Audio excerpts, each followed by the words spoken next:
Hey friends, thanks for joining me for this important update. As you know, we have a lot of information coming from Qanon, which is pointing to potentially some very bad news for traitors and pedophiles, not the least of which is an unprecedented number of flights to Guantanamo Bay, which makes this news item Bill Holter sent me worth mentioning. Arizona National Guard military police deployed to Guantanamo.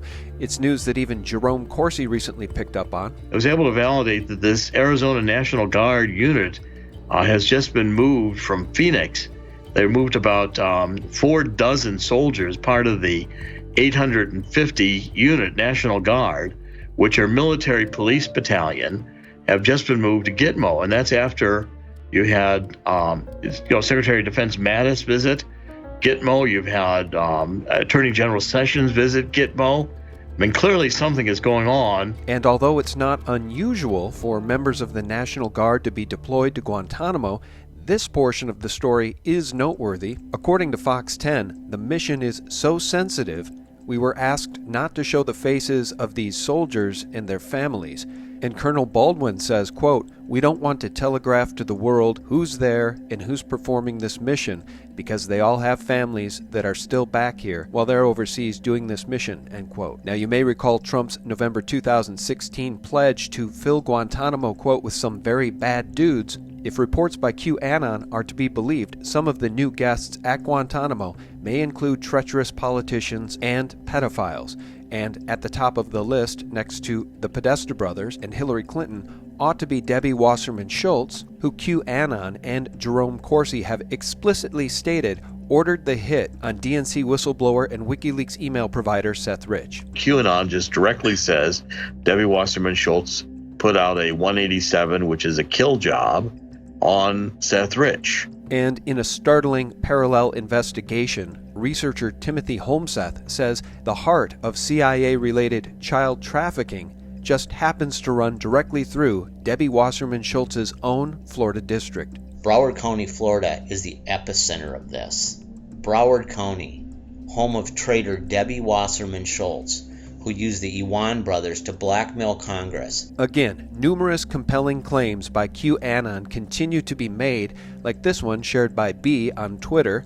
Major, very recognizable, globalist family, squealing like pigs. Other Anons have concluded that this reference to a globalist family squealing is the Rothschilds. And Rothschild puppets in the domestic United States must surely be on notice because President Trump's December 21st executive order blocking the property of persons involved in serious human rights abuse or corruption certainly gives the Secretary of the Treasury, Secretary of State, and Attorney General much authority to freeze their assets and do something about their crimes. Other Q clues also offer hope that 2018 will be the year justice is served on traitors and pedos alike.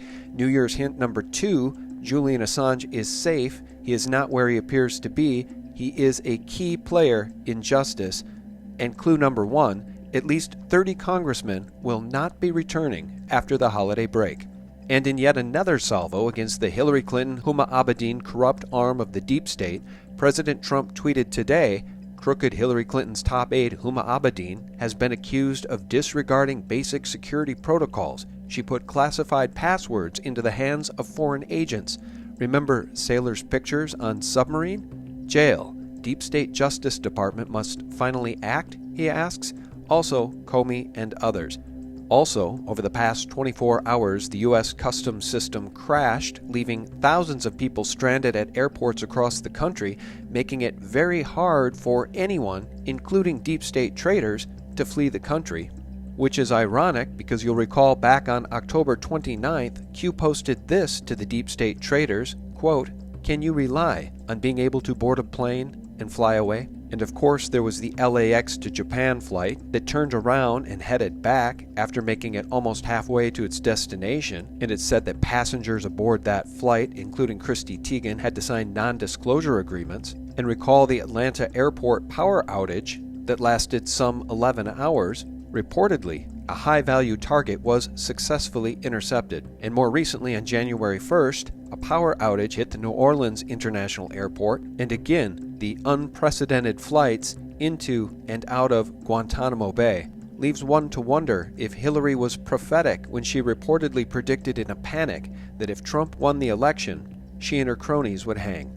And lastly, friends, journalist Jerome Corsi again, who says the American people are about to be red-pilled, and for the ones who still don't know that Pedogate and Pizzagate are real, they are in for a very rude awakening in the very near future. I mean, what is the reaction of the general population going to be that never believed any of this stuff? You know, it's so evil, they can't even wrap their minds around it. We're going to have Craig Sawyer on in the third hour. He's going to talk about some developments of this as well.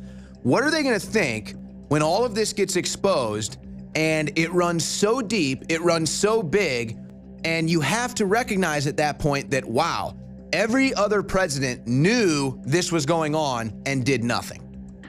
Well, the evil of this, I mean, the satanic nature of the pedophilia that's going on and the combination of the Satanism with the pedophilia is going to be shocking to the average American. But what you're going to see, I think, and you'll find it exposed first, and WikiLeaks, I thought, did a great job of really putting out the Pizzagate, and in the next 6 months, I expect that a lot of what Alex Jones has been saying is going to get validated in detailed criminal investigations. I see no other reason why President Trump would have issued and signed this executive order on, human rights abuses. And clearly the Clintons ought to be worried because almost everyone in the Treasury annex that went along with that order that was mentioned was an international criminal involved with the Clintons or the Clinton Global Initiative or the Foundation. I wanted to get my friend Bill Holter's reaction to all of this, particularly the part about the Clintons finally needing to be worried. Well, I think there's a lot more than just the Clintons should be worried. I'll just sign off by saying Happy New Year, and I truly hope the rule of law comes forth in 2018.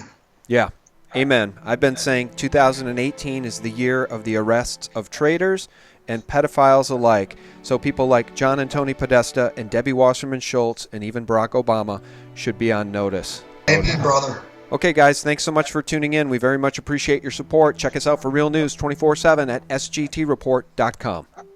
Bye-bye.